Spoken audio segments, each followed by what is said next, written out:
Iranian establishment के दो बहुत ही एक्टिव मेंबर्स की मौत। क्या ये मौत हादसाती थी या कोई साजिश?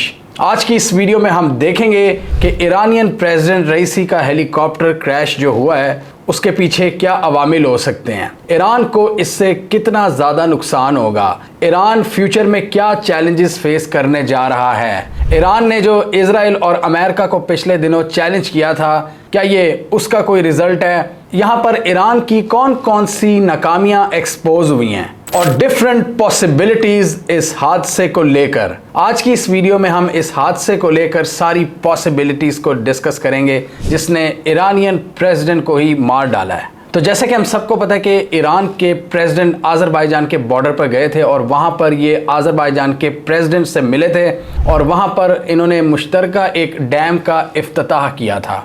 इसके साथ ही ईरान का प्रोविंस है ईस्ट आज़रबाईजान प्रोविंस और वहाँ पर इनके आज़रबाईजानियों से क्या इख्तलाफात हैं आज़री लोगों से, उसको हमने इस वीडियो में डिस्कस किया था कि ये एक जो रीजन है ईरान का, एक दूर रीजन जो आज़रबाईजान के बॉर्डर से मिलता है, ये लोग आज़रबाईजान से इल्हाक करना चाहते हैं। तो वहाँ पर इनके कुछ मसले मसाइल हैं, आप इस वीडियो में देख सकते हैं। और ईरान और आज़रबाईजान के इस वजह से कुछ पॉलिटिकल इख्तलाफात हैं लेकिन वो कभी हद से ज़्यादा नहीं बढ़ते और इसका एक सबूत है कि किस तरह ये दोनों एक डैम का मुश्तरका इफ्तिताह कर रहे थे। बड़ा ज़बरदस्त एक फ़ोटो सेशन हुआ था। उसके बाद ईरानियन प्रेसिडेंट का ये कॉन्वॉय जो 3 हेलीकॉप्टर्स पर मुश्तमिल था वापस तेहरान आ रहा था जब मौसम की शिद्दत, धुंध, बारिश और तेज़ हवा की वजह से एक्सपर्ट्स के मुताबिक इस हेलीकॉप्टर को ये हादसा पेश आया और इसी वजह से कई घंटे लगे इसकी एग्जैक्ट लोकेशन को ट्रेस करने में। ईरान के लिए इसमें सबसे बड़ी नुकसान की बात यह है कि इसमें ना सिर्फ प्रेसिडेंट रईसी का इंतकाल हुआ है बल्कि ईरान के जो फॉरेन मिनिस्टर हैं जो कि बहुत ही एक्टिव फॉरेन मिनिस्टर थे, जो हर जगह पहुंचे होते थे, क्या इराक, क्या सीरिया, क्या लेबनान, क्या कतर, क्या पाकिस्तान, क्या सऊदी अरेबिया, ये हर जगह पर पहुंचे होते थे। और इन्हीं दोनों का कमाल था, रईसी और इनके फॉरेन मिनिस्टर का, कि इन्होंने सऊदी अरब से ताल्लुकात को नॉर्मलाइज कर लिया था। इन दोनों की ज़बरदस्त डिप्लोमेसी का नतीजा था कि ये अपने रीजन में जो बहुत से मसाइल थे उनको हल करके आगे बढ़ रहे थे और ईरान की जो तेल की एक्सपोर्ट्स हैं उनको बढ़ाने पर इनका फोकस था। यानी डिप्लोमेटिक मसाइल को हल करके इकॉनमी की तरफ ये देख रहे थे और इनकी इकॉनमी काफ़ी हद तक सेट होना शुरू हो गई थी। और उसके बाद हमने ये सारा मामला देखा है फ़लस्तीन पर किस तरह चढ़ाई की इजराइल ने और कितने ज़्यादा लोगों को शहीद किया और उस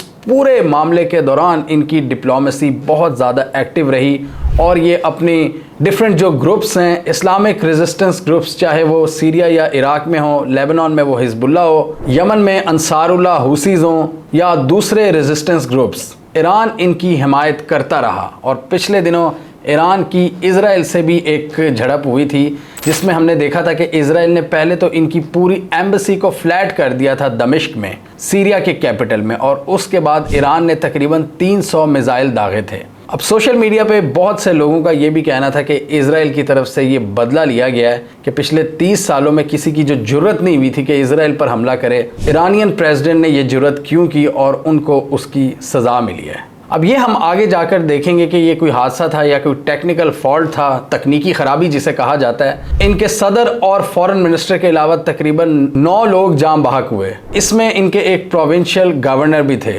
इसके अलावा एक बहुत ही मशहूर आलिम। तो रईसी का हेलीकॉप्टर तेहरान वापस जा रहा था ईस्ट आज़रबाईजान की जानिब से, जो इनका एक प्रोविंस है आज़रबाईजान के साथ। उस वक्त हमने देखा मीडिया रिपोर्ट्स ये आ रही थी कि इनके हेलीकॉप्टर ने बड़ी हार्ड लैंडिंग की है। हार्ड लैंडिंग यानी जिसमें जो नॉर्मल लैंडिंग ना हो, जिसमें बड़ी मुश्किल से पायलट ने उसको लैंड किया हो या फिर किसी हादसे का शिकार हुआ हो। ये हादसा जोल्फा सिटी के करीब पेश आया है जो आज़रबाईजान के बॉर्डर के साथ है और ये तेहरान से तकरीबन 600 किलोमीटर दूर है नॉर्थ वेस्ट की जानिब। ये दिज़मर का फॉरेस्ट था जो कि वर्ज़कान और जोल्फा सिटीज़ के सेंटर में आता है। ये एरियाज ईस्ट आज़रबाईजान प्रोविंस के अंदर आते हैं। ये हादसा आज़रबाईजान के बॉर्डर से सिर्फ 20 किलोमीटर की दूरी पर हुआ है।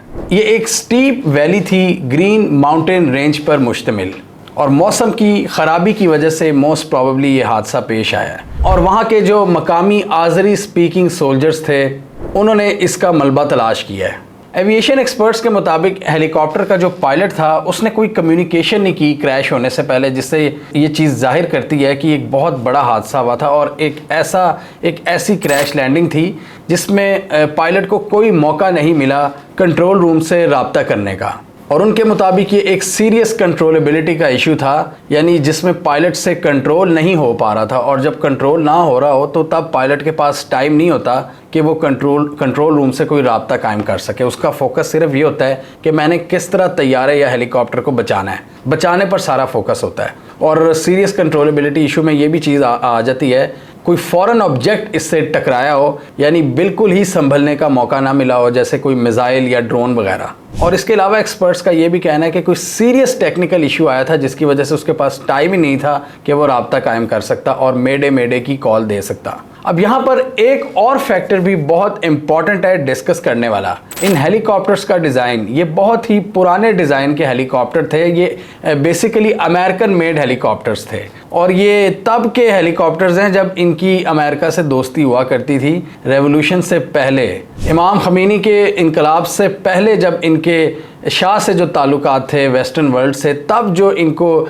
जो एयरक्राफ्ट्स और हेलीकॉप्टर्स मिलते थे ये उस फ्लीट में से था। और ईरान की सबसे बड़ी कमज़ोरी यही समझी जाती है कि आज तक उन्होंने अपनी एयरफोर्स को अपग्रेड नहीं किया। और इस वीडियो में हमने देखा था कि आजकल वो रूस की मदद से थोड़ी बहुत कोशिश कर रहे हैं कि अपग्रेड किया जाए अपने फाइटर जेट्स को और अपने हेलीकॉप्टर्स को। और ये हेलीकॉप्टर 60 की दहाई में बना था और 1971 में फंक्शनल हुआ था। अमेरिका ने बनाया था कैनेडियन आर्मी के लिए, तो उसके बाद अमेरिका और कनाडा ने इसको यूज़ करना शुरू किया था और ये पिछले 10 से 20 सालों में बिल्कुल आउटडेटेड हो चुके हुए थे। ईरान इनको बार बार अपग्रेड कर रहा था। तो आप यहाँ से अंदाज़ा लगाएं कि ईरान के प्रेसिडेंट के लिए भी उन्होंने एक बिल्कुल आउटडेटेड सा हेलीकॉप्टर रखा हुआ था। ये बेल हेलीकॉप्टर हैं जिनको बेल टेक्सटन भी कहा जाता है। ये सबसे पहले अमेरिकन मिलिट्री ने बनाए थे। और दिजमर फॉरेस्ट, जंगलों से भरी हुई माउंटेन रेंज, ये इलाका, टेरेन, मौसम, तकनीकी खराबी और हेलीकॉप्टर का आउटडेटेड होना, ये मल्टीपल फैक्टर्स थे जिन्होंने इस हादसे में अपना किरदार अदा किया है। अगर आप इनको साजिशी एलिमेंट से बाहर रखकर देखते हैं कि अगर किसी ने हमला नहीं किया था तो ये पॉसिबल रीजंस हैं जिसकी वजह से हादसा पेश आया है। दिजमर फॉरेस्ट वर्जकान और जोल्फा शहरों के बीच में है, जो कि ईस्ट आज़रबाईजान प्रोविंस का हिस्सा है। तो एक्सपर्ट्स का यही मानना है कि मौसम की शदीद ख़राबी, बादल उस एरिया में थे जिसकी वजह से विजिबिलिटी बहुत ज़्यादा कम थी, बारिश हो रही थी, तेज़ हवा चल रही थी और धुंध की वजह से, लो टेम्परेचर्स की वजह से इसको कंट्रोल करना बहुत मुश्किल हो गया था किसी भी टेक्निकल फॉल्ट के बायस, और पायलट से उसको कंट्रोल करना बहुत मुश्किल हो चुका था। और जब रीजन भी ऐसा हो कि घने जंगल हो पहाड़ों के बीचों बीच और आपके हेलीकॉप्टर का मॉडल भी बहुत आउटडेटेड हो, तो इस तरह के हादसात के चांसेस बहुत ज़्यादा बढ़ जाते हैं। अब मज़ीद हम बात करेंगे ईरान की मज़ीद मुश्किलात के बारे में जो अब इनको फेस करना पड़ेंगी आइंदा आने वाले दिनों में। जो पॉलिटिकल और जियोपॉलिटिकल मसाइल हैं, जो डोमेस्टिक और इंटरनेशनल मसाइल हैं, अब ये मज़ीद किस तरह इनको फेस करेंगे। ईरान का कॉन्स्टिट्यूशन ये कहता है कि अगर सिटिंग प्रेसिडेंट का इंतकाल हो जाता है तो पहला वाइस प्रेसिडेंट वो सदर बनने का अहल होता है। ये ईरान की जो सुप्रीम नेशनल काउंसिल होती है उसका मेंबर होता है और इसके साथ ही ईरान के सुप्रीम लीडर के साथ भी इनके बड़े गहरे ताल्लुकात होते हैं। और ईरान के जो सुप्रीम लीडर हैं वही ईरान की सुप्रीम नेशनल काउंसिल के हेड होते हैं। अगर उनकी नज़र में कोई और बंदा इसके अहल हो तो वो उसको भी तैनात कर सकते हैं एज अ सदर, लेकिन वो सदर अबूरी होता है और 50 दिन में नए सदर के लिए इलेक्शंस होते हैं। और इनकी इस काउंसिल के अंदर ऐसे लोग होते हैं, ऐसे ईरान के मुताबिक वो ऐसे अहल लोग होते हैं जो कि इन टॉप ओहदों के काबिल होते हैं और वो इलेक्शंस के ज़रिए आए होते हैं। ईरान के जो प्रेसिडेंट थे रईसी, वो सुप्रीम लीडर के बहुत करीब थे और हर इम्पॉर्टेंट डिसीजन उनके मशवरे से ही लिया करते थे। और इसलिए कहा यह जाता है कि जो रईसी थे वो सुप्रीम लीडर की आंख का तारा थे। उन्होंने अपनी कौम को यकीन दहानी कराई है कि हमारे जो स्टेट के अफेयर्स हैं उनमें कोई भी रुकावट नहीं आएगी, कोई भी प्रोसेस स्लो डाउन का शिकार नहीं होगा। और उन्होंने कहा कि स्टेट के मैटर्स उसी तरह चलते रहेंगे जैसे पहले चल रहे थे, बगैर किसी तातुल के। बहुत ज़्यादा चांसेस हैं कि ईरान के इस वक्त जो वाइस प्रेसिडेंट हैं मोहम्मद मुखबर, उनको सुप्रीम लीडर की जानिब से सदर बना दिया जाएगा। मोहम्मद मुखबर भी रईसी की तरह ईरान के सुप्रीम लीडर के बहुत क्लोज समझे जाते हैं और उनके बहुत ही इम्पॉर्टेंट एलाइज में से हैं। इस वक्त मिडल ईस्ट में जो हालात हैं और जिस तरह की टेंशन्स चल रही हैं, ईरान को रईसी की तरह एक स्ट्रॉन्ग लीडरशिप की ज़रूरत है। ये वही रईसी हैं जो थोड़े दिन पहले पाकिस्तान भी तशरीफ़ लाए थे और पाकिस्तान ने इनका बड़ा ज़बरदस्त इस्तकबाल किया था। इसके अलावा भी उन्होंने अपनी जो डिप्लोमेटिक एफर्ट्स थी वो बहुत तेज़ की हुई थी अपने फॉरेन मिनिस्टर के साथ, वो भी इसी हादसे में उनका इंतकाल हुआ है। तो ये ईरान के लिए क्यों बहुत बड़ा चैलेंज है? एक तो ये कि इस वक्त इन दोनों लीडर्स की बात करें तो इनके अंदर बहुत ज़्यादा विजडम था ईरान की फॉरेन पॉलिसी को लेकर। ये काफ़ी ज़्यादा जिसे कहते हैं सीजन डिप्लोमेट्स थे दोनों, बहुत ज़्यादा इनके पास नॉलेज थी ईरान के पॉइंट ऑफ व्यू से। और स्पेशली ईरान के फॉरेन मिनिस्टर की बात करें, हुसैन अमीर अब्दुल्लायान, इनकी फॉरेन पॉलिसी की तो हमने पहले ही अपनी वीडियोस में बहुत ज़्यादा तारीफ़ की हुई थी कि कितना ज़्यादा ये एक्टिव होकर अपने काम कर रहे थे। कभी ये लेबनान पहुंच जाते थे, कभी ये सीरिया पहुंच जाते थे, कभी ये पाकिस्तान आ जाते थे, कभी ये मतलब सऊदी अरब चले जाते थे। वहाँ पर भी इन्होंने बड़े ज़बरदस्त ताल्लुकात कायम रखे हैं सऊदीज़ के साथ। और इन्होंने अमेरिकन के साथ भी बैकडोर डिप्लोमेसी की है बहुत ज़्यादा, जब ये सारी टेंशन्स बढ़ी हैं इनकी इजराइल के साथ। और ये जितने भी खित्ते में रेजिस्टेंस ग्रुप्स थे ये इनसे गाहे बगाहे मिलते रहते थे। ये हिजबुल्लाह की लीडरशिप से मिल रहे थे, ये इराक में जो रेजिस्टेंस ग्रुप्स हैं उनसे मिल रहे थे, और काफ़ी हद तक इन्होंने डिप्लोमेटिकली काफ़ी ज़्यादा प्रेशर डाला हुआ था इजराइल के ऊपर। इसके अलावा चाइना की लीडरशिप से मुलाकात, पाकिस्तान की लीडरशिप से, इंडिया की लीडरशिप से, रशिया की लीडरशिप से, यानी पूरे जो रीजनल ममालिक हैं उनसे ये बड़ा एक्टिवली इंगेज कर रहे थे। और मतलब दो विजिट हो रहे थे, पाकिस्तान में भी रिसेंटली इनके 2 विजिट हुए हैं। तो बड़ा जिसे कहते हैं ना कि एक विजडम था इनके पास ईरान की फॉरेन पॉलिसी से रिलेटेड। तो बेशक अगर कोई ये समझता है कि किसी इंसान के चले जाने से कोई फ़र्क नहीं पड़ता, दूसरा उसकी जगह ले लेता है, वो एक पोजीशन ही होती है ना, तो उस पोजीशन को कोई और फिल कर लेता है। लेकिन मेरा यहाँ पर ये पॉइंट ऑफ व्यू है कि जो विजडम उनके पास था, जिस तरह रिसेंट कॉन्फ्लिक्ट को लेकर जिस तरह वो एक्टिव थे और जितनी मेमोरी उनके पास थी इस पूरे कॉन्फ्लिक्ट को लेकर, जितनी उनके दिल में राज थे, जितना ज़्यादा उनके पास विजडम था इस पूरे मामले को लेकर, जितनी मुलाकातें उनकी हुई थी, उस लेवल की बारीक बीनी को रिप्लेस करना बहुत बड़ा चैलेंज होगा ईरान के लिए। और ये कोई छोटा लॉस नहीं है ईरान का। और यहाँ पर ईरान का एक बहुत बड़ा फेलियर भी नज़र आता है, ईरान की इंटेलिजेंस का फेलियर नज़र आता है कि जिस तरह मतलब ये अपने टॉप ओहदेदारों का दिफा नहीं कर पाते। ये ईरान की बहुत बड़ी नाकामी है कि किस तरह इजराइल इनके न्यूक्लियर साइंटिस्ट को, न्यूक्लियर साइट्स को तबाह करके चला जाता है, और इनको सही मतलब कहाँ इजराइल का साइज़ आप देख लें और कहाँ ईरान का। ईरान वो मुल्क है जो कि जिसके पास गर्म पानियों तक की भी रसाई है। ईरान अफ़गानिस्तान से कनेक्ट करता है, ईरान सेंट्रल एशिया से कनेक्ट करता है, ईरान चाइना से उसने रास्ते ढूंढे हुए हैं, रूस से वो तिजारत करता है, ईरान तुर्की से कनेक्ट करता है, ईरान अरब दुनिया से कनेक्ट करता है, इतनी इंपॉर्टेंट जगह पर लाया करता है और इतना बड़ा रकबा इनके पास है, लेकिन फिर भी ये इजराइल के मनूवर्स को काउंटर करने में नाकाम नज़र आते हैं। अभी पिछले दिनों आप देखें ना, दमिश्क में जिस तरह उनकी एम्बेसी को फ्लैट किया गया इजराइल की जानिब से, ये एक बहुत बड़ा फेलियर था या नहीं? उसके बाद इन्होंने बेशक मिसाइलों से हमला भी किया है, और इसी पर लोग कह रहे हैं कि देखो इनको सबक सिखाया गया है कि आपकी जुर्रत कैसे हुई कि हम पर आपने इतने मिसाइल दागे हैं। ये उनको, बहुत से लोगों का ये ख्याल है सोशल मीडिया पर, अनवेरीफाइड रिपोर्ट्स हैं, ये कोई ट्रूथ नहीं है अभी इसमें, कि इनको सबक सिखाया गया कि देखो आपने हम पर हमला करने की कोशिश की ना, ये सबक मिला आपको उसका। और अगर ईरान की प्रीवियस लीडरशिप की बात करें, जो इनके प्रीवियस फॉरेन मिनिस्टर और सदर थे, वो थोड़ा बहुत डिप्लोमेसी से भी काम लेते थे। उन्होंने अमेरिकन के साथ भी एक न्यूक्लियर मुआहदा कर लिया था, तो इसलिए मतलब इतना सख्त हाथ उन पर नहीं रखा अमेरिकन ने।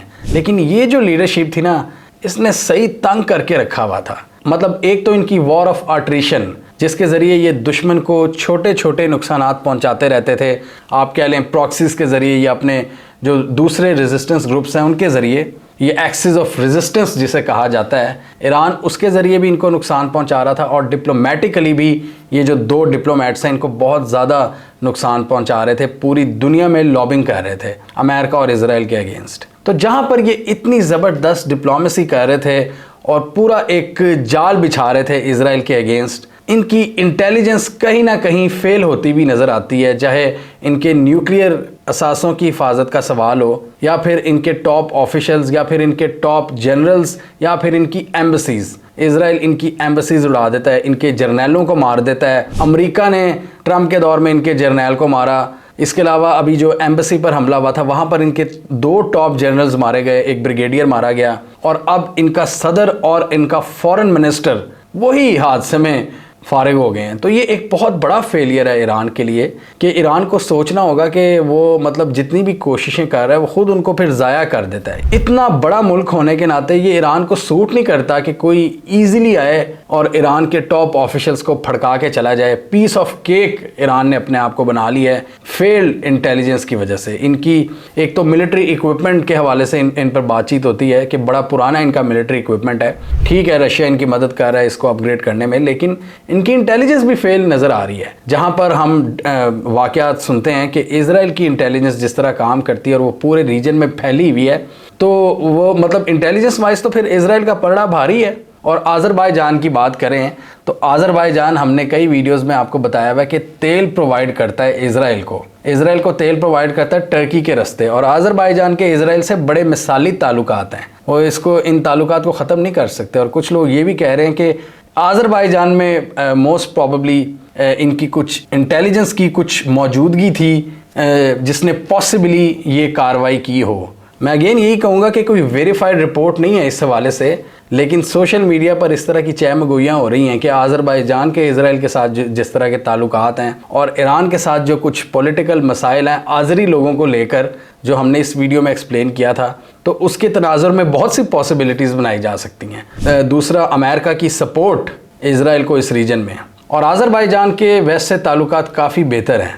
इजराइल की बात करें तो उन्होंने इस हमले में अपनी किसी इन्वॉल्वमेंट से इनकार किया है। वैसे तो इजराइल हमेशा ही इनकार करता है, लेकिन एनालिस्ट कह रहे हैं कि किसी भी मुल्क के दुश्मन मुल्क के सदर को, टॉप ऑफिशियल को निशाना बनाना वो इतना आसान नहीं होता। वो बिल्कुल एक जंग के मुतरादिफ होता है कि आपने किसी पर हमला कर दिया, डायरेक्ट वॉर कर दिया। वैसे तो पिछले दिनों जब ईरान की एम्बेसी इन्होंने उड़ाई थी तो तब भी इन्होंने डायरेक्ट अटैक किया था ईरान पर, और ईरान ने 300 मिसाइल दागे थे। और मतलब अगर उस वक्त ये मामला इन दोनों ममालिक ने बड़ा पीसफुली हल कर लिया था, जो ऐसे लग रहा था कि जी बैकडोर निगोसिएशंस हो गई हैं और सब अच्छा चल रहा है, लेकिन शायद सब अच्छा नहीं चल रहा था। और इतने दिन जो हमने खामोशी देखी है इन दोनों ममालिक के दरमियान, डेफिनेटली पीछे कुछ बहुत बड़ा पक रहा था। ईरान ने कई मौक़ों पर इजराइल और अमेरिका के अलायंस को बहुत ज़्यादा डिस्टर्ब किया। एक तो ये एक्सिस ऑफ रेजिस्टेंस के ज़रिए, जिसमें ये हिजबुल्लाह, इस्लामिक रेजिस्टेंस ग्रुप्स और यमन के हुसीस को सपोर्ट करते हैं। इसके अलावा ईरान ने रशिया को ड्रोन्स प्रोवाइड किए हैं, ईरान ने रशिया को कुछ मिसाइल फैसिलिटीज़ के हवाले से भी इंफॉर्मेशन दी हैं, और यूक्रेन को डेटर करने में ईरान का एक बहुत बड़ा हाथ है। अमेरिका ये समझता है कि जितनी सपोर्ट उन्होंने रशियन मिलिट्री को दी है उसकी वजह से रशिया बहुत ज़्यादा मजबूत हुआ है। ईरान के बारे में समझा जाता है कि अगर ये अपने फाइटर जेट्स को अपग्रेड नहीं कर सकते तो ये फिर ड्रोन्स पर काम करते हैं, मिसाइल टेक्नोलॉजी पर काम करते हैं, और वो उनकी बहुत मजबूत है। तो उसमें वो रूस के साथ मिलकर काम कर रहे हैं। इस चीज़ ने अमेरिका को बहुत ज़्यादा गुस्सा चढ़ाया है। इसके अलावा जो रिसेंटली इन्होंने इजराइल पर हमला किया है, ये एक बहुत बड़ी रेड लाइन क्रॉस की है ईरान ने अमेरिका के स्ट्रेटेजिक थिंकर्स की नज़र में, कि ये एक बहुत बड़ा असॉल्ट था जो कि सोचा भी नहीं जा सकता। जो पिछले 30 सालों में किसी ने जुर्रत नहीं की थी कि इजराइल पर हमला करे, डायरेक्ट हमला, वो ईरान ने किया। ये दूसरा जुर्म। और तीसरा, ईरान का एक्सपैंड होता हुआ न्यूक्लियर प्रोग्राम। हमें याद है कि जब पाकिस्तान न्यूक्लियर प्रोग्राम उस पर काम जारी रखे हुए था तो अमेरिका को उस पर कितना गुस्सा चढ़ता था, लेकिन चूंकि अमेरिका को हमारी ज़रूरत थी 80s में, अमेरिका इतना बोला नहीं क्योंकि सोवियत यूनियन को हमने उनके साथ मिलकर मारना था। लेकिन जैसे ही वो जंग ख़त्म हुई तो अमेरिका ने हम पर पाबंदियाँ लगाना शुरू कर दी हैं। न्यूक्लियर की वजह से ज़ियाउल हक का त्यारा फड़का दिया, पता नहीं किसने, वो हमें नहीं पता। उस वक्त ज़ियाउल हक का भी त्यारा उड़ा दिया गया था। लेकिन उसके बाद कांस्टेंट ये जो 90s का एरा था, हम पर पाबंदियां लगती रहीं ये न्यूक्लियर टेक्नोलॉजी की वजह से कि पाकिस्तान क्यों न्यूक्लियर बॉम्ब बना रहा है। तो ईरान के ये 3 बहुत बड़े जुर्म हैं जिसकी वजह से ये अमेरिका इनसे बहुत ज़्यादा खफा है, और इजराइल भी। एक तो इनकी रशिया यूक्रेन जंग में रशिया की मदद, इनकी न्यूक्लियर कैपेबिलिटीज़ को एक्सपैंड करना, और तीसरा ये मिडल ईस्ट कॉन्फ्लिक्ट में इजराइल पर डायरेक्ट हमला करना। हमें कमेंट सेक्शन में बताइए आपके ख्याल में ईरानियन प्रेसिडेंट की जो मौत हुई है, क्या आप इसको हादसाती मौत तस्वुर करते हैं, या कोई टेक्निकल फॉल्ट, या फिर किसी हॉस्टाइल एनिमी की कार्रवाई जिसके नतीजे में इनके हेलीकॉप्टर को मार गिराया गया? आप क्या समझते हैं? कमेंट कीजिए। इसके अलावा हमारा यूट्यूब चैनल सब्सक्राइब कर लो, साथ ही वो बेल आइकॉन भी दबा लें ताकि वो स्टोरीज़ दुनिया भर से, पाकिस्तान से, जिनकी मेन स्ट्रीम मीडिया पर प्रॉपर कवरेज नहीं होती, हमारे प्लेटफॉर्म के थ्रू आप तक टाइम पर पहुंच जाएं।